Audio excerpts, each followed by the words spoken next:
Oh, what's going on, guys? EK9 here, and EA has blessed us with some new cards. So as you guys can see, there is new cards that are the playoff predictors. So all player predictor items will start at 90 overall at each team. There's one player per each team, and the way it works is depending on where the teams finish, they will either stay there overall, go up, or some go to 97, some go to 92. So the final ratings will be determined on April the 6th when playoffs do start.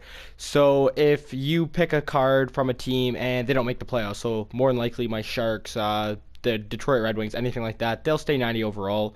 Any wildcard team surprisingly does increase to 97 overall. So if you're one of the lucky ones and you do get one of the four wild card teams, your card will go to a 97. And any team that does finish first or third in their division does go to a 92. So your best bet, guys, is to make sure that you guys try your best to look at the math and try and figure out what team you think is going to qualify for each wild card spot. So if we look at each team here, I'll show you guys how it looks, the rundown of these player predictor cards, but they definitely have some incentives if you guys do have that luck. So here they are. So we've got Evgeny Dadonov. This could be a really interesting one if you guys were to get it, because if Florida does make the playoffs, he could go to a 92.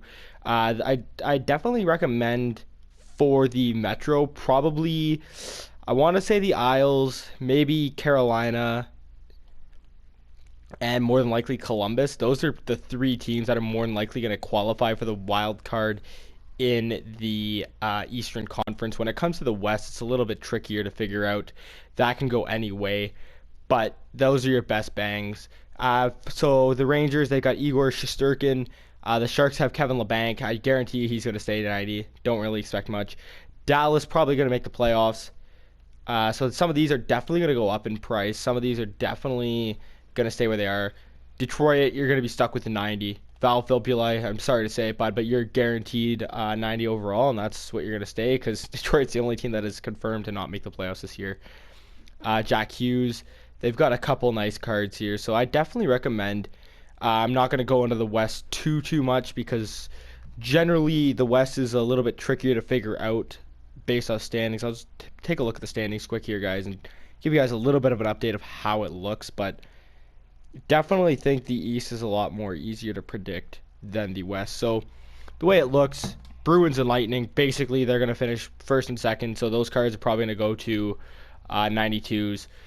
St. Louis is probably going to win their division. Maybe Colorado makes that push, but too long to tell.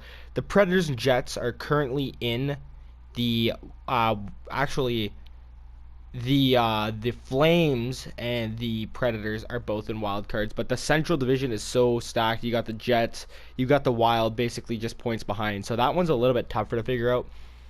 Basically, in the East, you have your Panthers fighting for the Leafs for third in the Atlantic, and then all the other Metro teams are all fighting it out for the wild cards. So you've got the Islanders in the first wild card and the Blue Jackets in the second wild card. More than likely, that's the way it's going to be, something along that lines.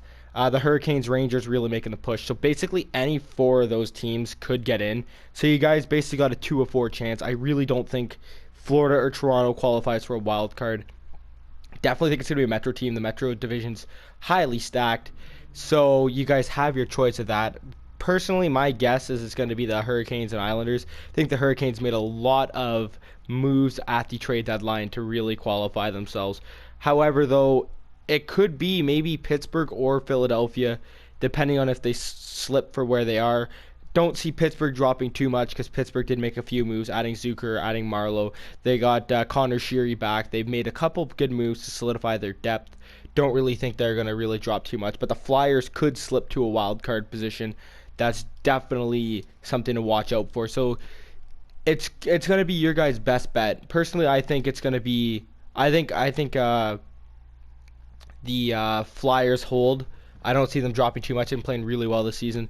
I think the Blue Jackets are going to start to slow down a bit. I know Tortorella's got them playing really good, but I really think your best bet is the Islanders and the Hurricanes.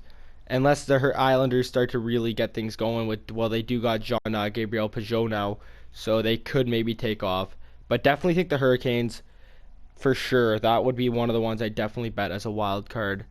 But anyways, guys, hope you guys did enjoy this. Let me know if you guys pulled any of these cards or anything like that. If you have any questions, let me know.